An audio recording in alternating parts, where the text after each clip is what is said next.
Good morning, Marijuana Nation. It's Tuesday, August 15th, 2017, and you're tuned in to episode 310 of Marijuana Today Daily.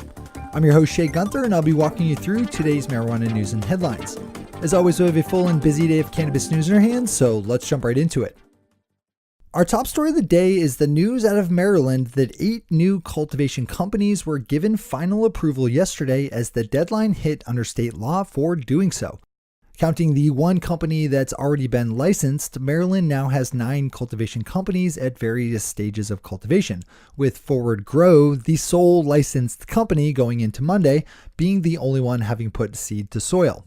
2 more companies out of the first 15 named had their final inspections yesterday and will be hearing back soon regarding the outcome. According to the Baltimore Sun, as of yesterday, there are more than 12,000 registered patients within Maryland, with that number sure to grow in the months it will take for the first batch of finished products to hit dispensary shelves. The state also granted their first processing licenses yesterday to 4 companies, 3 of which will also cultivate. New Cannabis Ventures has a good piece up about a big change in a previously announced deal in New York State's medical marijuana industry. Back in June, I reported on the news that marijuana company iAnthus was set to buy their way into the New York State market with a roughly $18 million acquisition of Valley Agriceuticals, one of New York's handful of licensed medical marijuana providers. But the latest news has the company abandoning that deal in favor of a new one that has them purchasing Citiva, New York for right around the same amount of money. Citiva is also a licensed medical marijuana company and will operate dispensaries in 4 locations, including Brooklyn and Staten Island. The overall deal will include $3.6 million in cash, with the remaining $14.4 million paid out in iAnthus common stock. So we over to New Cannabis Ventures for all the details and quotes on this one. As always, we have all the news we cover linked to on our website at mjtodaydaily.com and on our Twitter account at mjtodaydaily. Tom Angel over at MassRoots picked up on some good marijuana news out of the Commonwealth of the Northern Mariana Islands, a small island territory of the United States that sits to the south of the coast of Japan, alongside U.S. territorial buddy Guam. Under a proposed bill in the Commonwealth's Senate, voters would be given the chance to decide via ballot initiative on whether to legalize marijuana for both medical and adult use purposes. The legislation was first introduced unsuccessfully last year by Senator Sixto Ixomar, who is hoping that progressing attitude changes about cannabis improves his chances this time around. Tom has a detailed rundown of all the particulars of the bill, which I encourage you to click over and read. We'll report back should the bill make any meaningful progress. Those are our top stories for today. It's time for Marijuana Today Daily Headlines Blitz. Before we blitz it on headlines, let's quickly thank our sponsor, MJ Today Media, publishers of this podcast, our weekly show Marijuana Today, and our popular email newsletter, the MJ Today Media Newsfeed. Today, I'm going to talk about the value of sponsoring one of our media properties.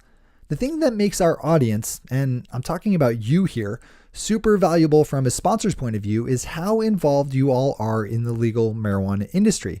We know this because we've been running detailed demographic surveys of our listeners over the last 3 years and have a pretty solid handle on who is tuning into our shows and reading our email newsletters. In short, you are highly educated, high earners who are most likely to be working within the legal marijuana industry or actively trying to. You trust us to deliver all the cannabis news you need, and you do it frequently.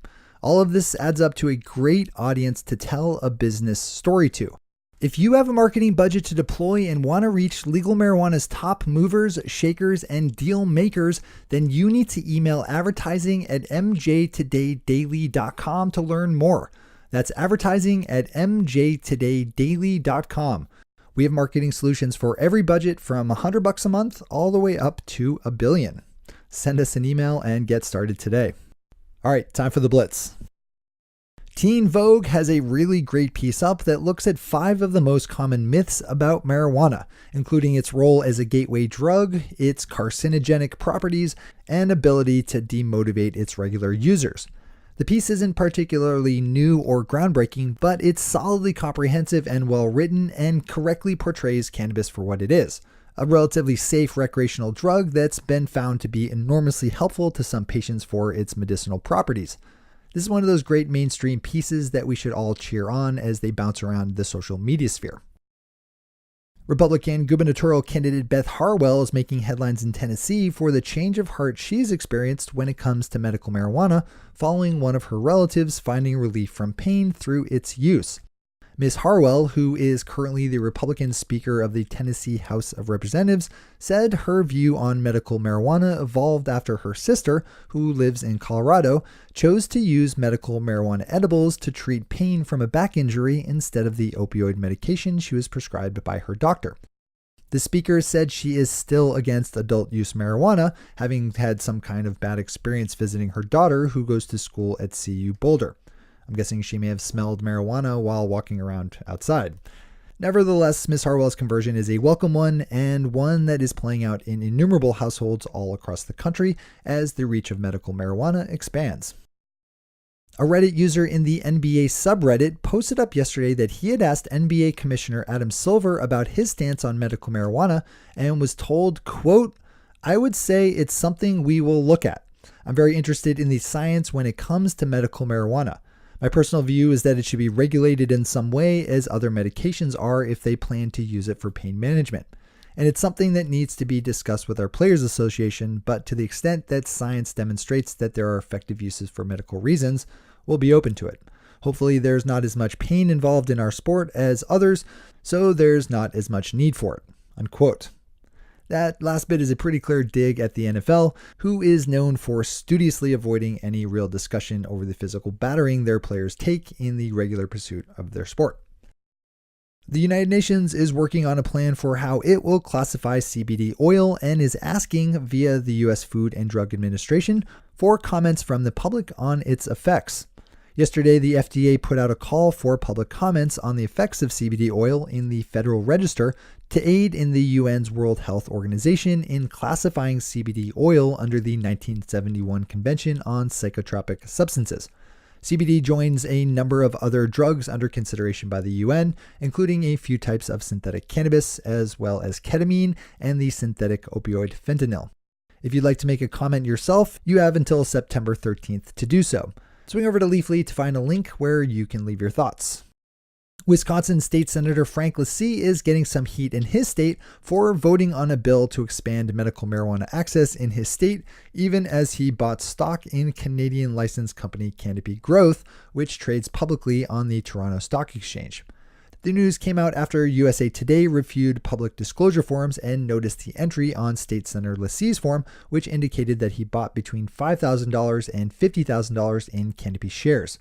Swing over to the Post-Crescent for the full read on this one. The nation of Israel is looking to get into the medical marijuana export market and just approved a plan that will free up Israeli companies to export medical marijuana products to any country where it's legal to do so.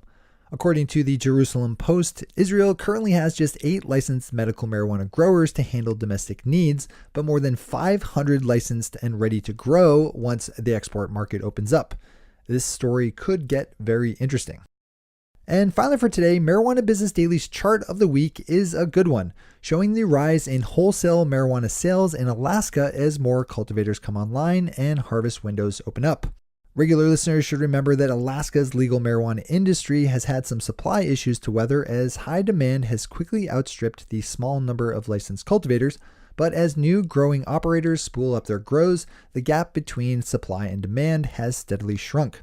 In June, 547 pounds of cannabis flower were sold by 40 Alaskan cultivators, up from the 290 pounds in May grown by 31 cultivators, and well over the 167 pounds sold last December by just 13 cultivators. Those are the headlines and news for the day. I'll be back with you again tomorrow morning with another information-packed episode of Marijuana Today Daily. But in the meantime, if you have any stories to share or feedback to give, zip us an email to headlines@mjtodaydaily.com. And while you're clicking around the interwebs, swing over to our Twitter account at MJTodayDaily and visit our website at mjtodaydaily.com to find links to all the news we cover. Thanks to our sponsor, MJ Today Media, and to all of our awesome patron listeners for the support that makes this show possible. To join the illustrious ranks of the patron listeners yourself, swing over to our website at mjtodaydaily.com and click on that big blue button at the top of the page that says Become a Patron. I'm your host, Shay Gunther. Thanks for tuning in and starting your day with marijuana today.